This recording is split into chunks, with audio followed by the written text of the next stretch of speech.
let's take a deep dive into Scripture with Father John Worgul and Danny Gallagher. During each episode, we'll be sharing our insights about the Bible passages presented on a related post on Father John's website, ancienthopes.org. To find the post we're discussing, go to the ancienthopes.org website and then find the Deep Dive into Scripture link at the top of the page. Our discussions on this show will follow the posts listed on that page. Here are your hosts for our Deep Dive into Scripture today, Danny and Father John.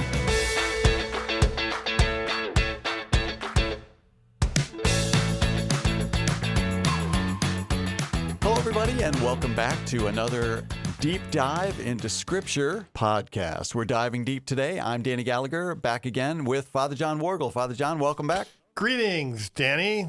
What are we going to talk about today? We get to talk about days 2 and 5 of the creation story in Genesis 1. Okay, great. Yeah. I mean, we covered last week days 1 and 4, where God separated in day 1 light from darkness. And then in day 4, the celestial bodies that he created. Mm-hmm. This week, we're going to hit the verse, let there be a firmament in the midst of the waters.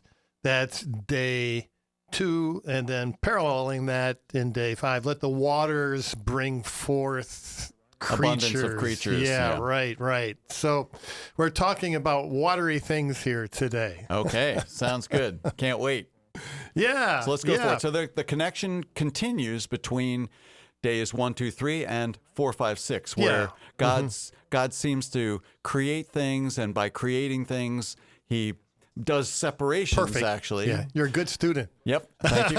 And then he, and then on the next day, then he names things. Right. I sort of noticed that, and then he fills the space. That's right. That he created. Okay. Tohu is formlessness, and vohu is giving form to the formlessness. Yeah. Okay, good. All right, so here we go. So we're going to talk about day 2. Okay, well, let's talk about this. It is said that in day 2, God speaks into existence rakia in the Hebrew. Okay, we mentioned this, I think, in one of our earlier podcasts. I think so. It's kind of like the image of a very solid thing. It's kind of like beaten out like a bowl. This is the bowl, yes. Yeah, right. Mm-hmm. And so this is understood to be a roof, okay? Because remember, we're talking about God erecting a temple. Yep, sure. Mm-hmm. Right. And the roof, as we shall see a little bit later in the flood, has windows, okay? And they're opened, and the waters from above can come through and inundate the earth, right? So like that's rain. What's going on there. And then this rakia is understood to be set on the pillars of the earth. And the pillars of the earth are the mountains. Ah. Okay. So you see what's being built here. Okay. A house. Now, you might say, or people might say, well, these metaphors, they seem primitive. They seem backward, right? Did they really believe this? Well, there may have been some who actually literally took this to be the way it is. But I don't think that the ancients were not all that. They're pretty smart people, okay? They know metaphors, and you don't have to believe this literally, and they knew that, okay? Again, they're thinking about how we are to experience creation, and we experience it as a great house. A temple. Yeah. A great temple for us to live with God in. Mm-hmm. That's the whole thing, right? Okay. Now, with this metaphor of a rakia, we have to understand a Hebrew word, and that is, in the beginning, God created the heavens, shamayim. Okay. And the earth. Can you say shamayim? Shamayim. Yeah, that's right. You got it, right? Yeah. And shamayim is a dual. Do you know what a dual is? You probably don't. Two meanings? Because in English, we have only singulars and plurals. So we have one of one thing, and it's a singular. Okay. Like a cat. That's singular. And then we have the plural, when you put an S on it, cats. A herd. No, just kidding. Sorry. Well, yeah, right. Just Okay, so, joking. yeah, right. Cats. So, yeah, cats. But Plural. there's no way to say two cats unless we put the number two in front of that. Two cats, right? Mm-hmm. Well, in the Hebrew, you don't have to use the number. All you have to do is put an ending on it, which is called a dual, which is two. Oh, So okay. you can say two cats, two dogs, two elephants, whatever, by putting this ending on it, and it's the ayim ending, shamayim. Okay. So they understood the Shemayim. heavens to be in a dual sort of thing. Okay. You have the heavens above this dome, and you have the heavens below. And up on the dome and above is the stars. We talked about that last Right, time. yep. They're immovable and what have you. Underneath the dome, you've got the atmosphere that we have. Okay. So they understood the heavens to be in two parts. Okay. Okay. So something that's farther away. Yeah, immovable, and and that the duals also understood in that there is the physical heavens that we see, but there's also the spiritual heavens which the stars represent, Oh, okay. and the stars represent angels and angelic hosts. So when they look out in the starry sky, they saw stars, right? That's what they're thinking, did, right? yeah. Mhm. But they also knew that the spiritual realm, that becomes an emblem, the spiritual realm that is unseen, that was made with the earth and cannot be understood apart from the earth because the physical and the spiritual were together. Right, Okay. sure. Right. Okay. So this dome, at least in the physical sense, separates the heavens above from the heavens below. The dual. You got that? Okay. Good. Okay, good. So that's the sky. Okay, so now let's go to day 5. That's kind of interesting, I think, because he makes the fish, all these swarming things that are in, and then on the side, it says he made a tananim. The tananim. Tananim. Yeah, tananim. And these were the sea monsters. Oh, great. Had to make those. We humans are really fascinated with sea monsters, aren't we? I mean, Sure, yeah. Have you ever seen one, Danny, outside, out in the ocean or anything? Well, I've seen pictures of sea creatures that certainly look like monsters. Well, they do look scary, don't they? Yeah, sure do. And a friend of mine just was on a boat in Ocean City that caught a 900-pound tuna and won a contest in Ocean City for that. So that 900, that is a gigantic fish. I mean, did he give you some of the tuna for not even in the freezer? No. I wish, but no. Well, but the ancients thought that these things were very, like we do. We're very much into the mystery of these monsters like octopi, giant squids, giant whales. They would have been talking about this, and they would understood it in a literal sense, but they would also understand it in a metaphorical or symbolic sense. Mm-hmm.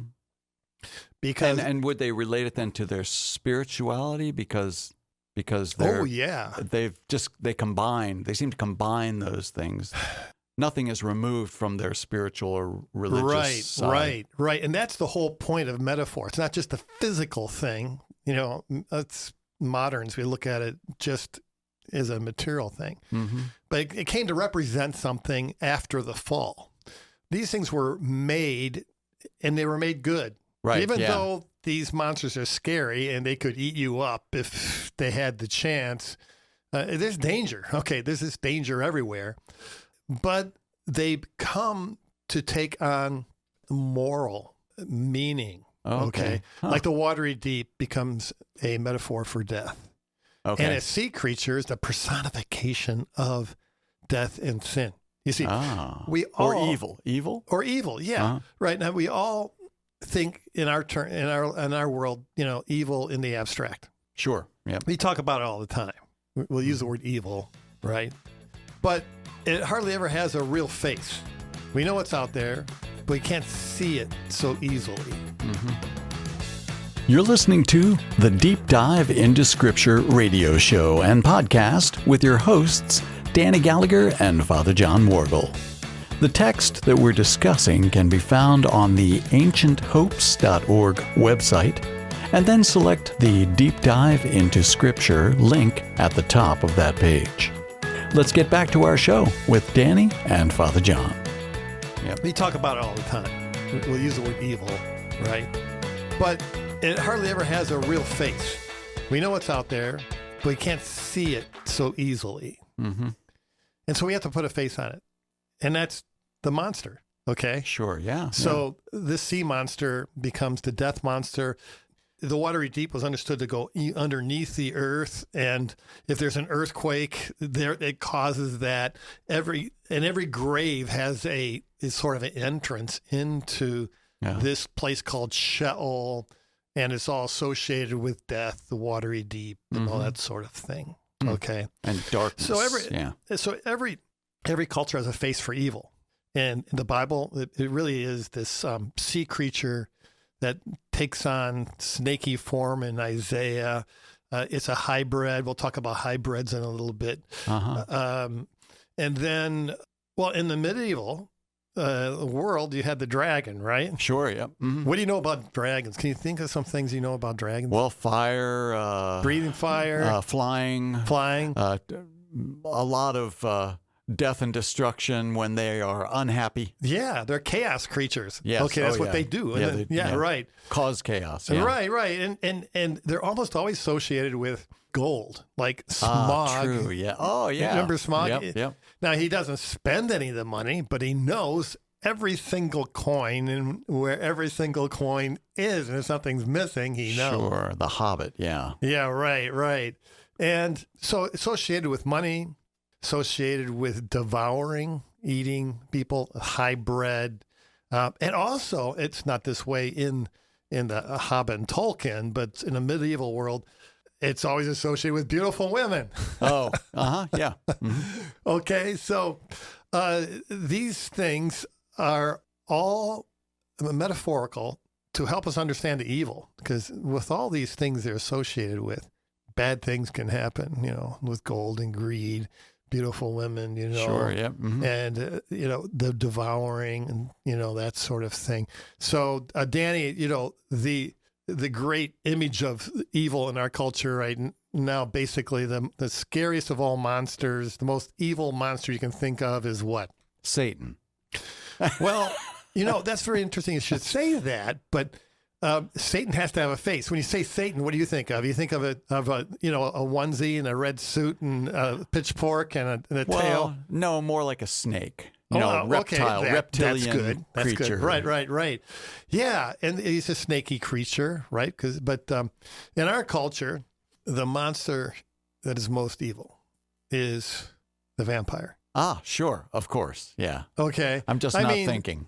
I mean, it wasn't Frankenstein's fault that he got Abby Normal's brain. Right. Thank you. Yeah. And a creature of the dark lagoon, if you let them in a dark lagoon, he would have been fine. Same thing with Godzilla, so it's Dracula. Yeah, it's and if you look at all the things associated with him, is what? He's associated with old money.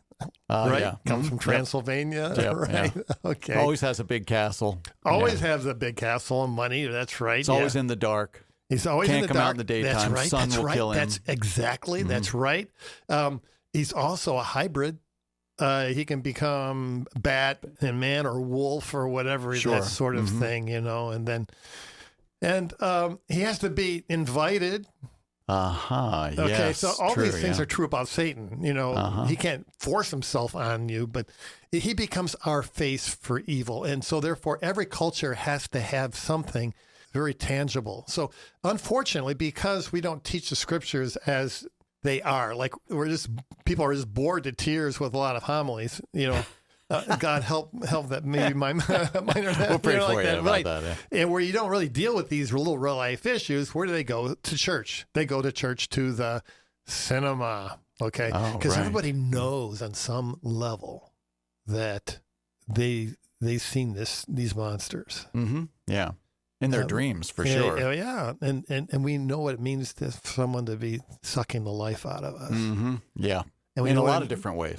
Yeah. And we could also suck the life of other people. So people go to scary movies to theologize and to be able to face the monsters that they can't see during the day, but they feel the presence. Ah, yeah, sure. Okay, makes sense. So these metaphors are so important to us, and in our sophistication, you might say, well, these metaphors are so backward and so primitive. How can you believe all sort of thing? But C.S. Lewis said, he has a really good chapter in some book called "Horrid Red Things," which is a metaphor that he is talking about.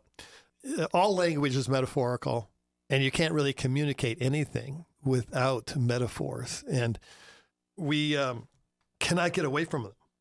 Let me just read something here, because we're talking cosmology. Remember we talked about cosmology last time? Sure, yeah. And what we're building here is a cosmology. This is really good. This quote comes from The Discarded Image. It's a good thing, okay? He says this: the really important difference is that the medieval universe, while unimaginably large, was also unambiguously finite. And the same true for the Hebrew, okay? Okay. To look out on a night sky with modern eyes is like looking out over a sea that fades away into the mist, or looking about one in a trackless forest, trees forever and no horizon. To look up at the towering medieval universe is much like looking at a great building. And that's what we're doing. The medieval got it right out of the Old Testament. In modern, that is evolutionary thought, man stands at the top of a stair whose feet is lost in obscurity. In this medieval model, or I'd say Old Testament model, he stands at the bottom of a stair whose top is invisible with light. Oh. So it's really, really important, the ability to live in mystery, the mystery of what God is constructing here. And of course, light is coming down from the Shemayim, the heavens. From the heavens. Yeah, right. Yeah. So these metaphors are so important for us. We shouldn't look at them as being rustic, but they're very important for us to understand. So, Danny, where are we with all this? Are you doing okay? Yeah, doing okay. I feel a little bit overwhelmed, but I'm trying to focus and center on the fact that we're still really talking about this way that the writers, the authors of Genesis, are developing the temple here, right? By putting dualizing these two sets of days, 1, 2, 3, 4, 5, 6, and so what we've just done is talked about days 2 and 5 and the dome, right, and the sea and the creation of filling the void of the sea, whatever God put in the sea. And what does that do for you, Danny? I mean, what does that do for you, your cosmology, the way you look at the world? I mean, well, it does help me to understand my connection to God a little bit more, and the way that things were created for me as a human person, and this whole idea of the temple being a place where I'm going to live with God. So the sea and the skies, it just gives me a better feeling for when I look at the sea and I look at the sky, to understand it in relationship to the Genesis story, I guess, is really right. And what I'm hearing between the lines is you're getting the fact that it's a hospitable place, even though it's full of danger. Sure, yeah. The world. Okay, it's a very dangerous place. Still, it's hospitable. And for the ancient mind, they knew it was big, right? Mm-hmm. But the bigger the world becomes, or seems to the ancient mind, the bigger God gets. Ah, sure. In our culture, it's the opposite. It's the opposite. Yeah, right. The bigger the world and the universe, like Carl Sagan, and all this stuff. Billions and billions. Yeah. His assumption is the bigger the universe is as we discover it, the concept of God gets smaller and smaller until he disappears to nothing. Mm-hmm. And then where does that leave humanity? Yeah, without God.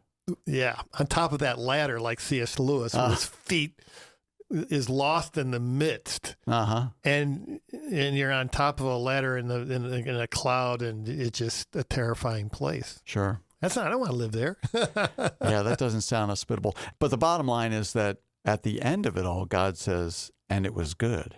That's right. So seems like that's the hospitable, that's the good place. That's the good place to live. Yeah. Good. Okay, good. So that's days 2 and 5, and we're going to move on to days 3 and 6 in the next show podcast. Okay, God bless you. Thank you. Thanks for listening, everybody.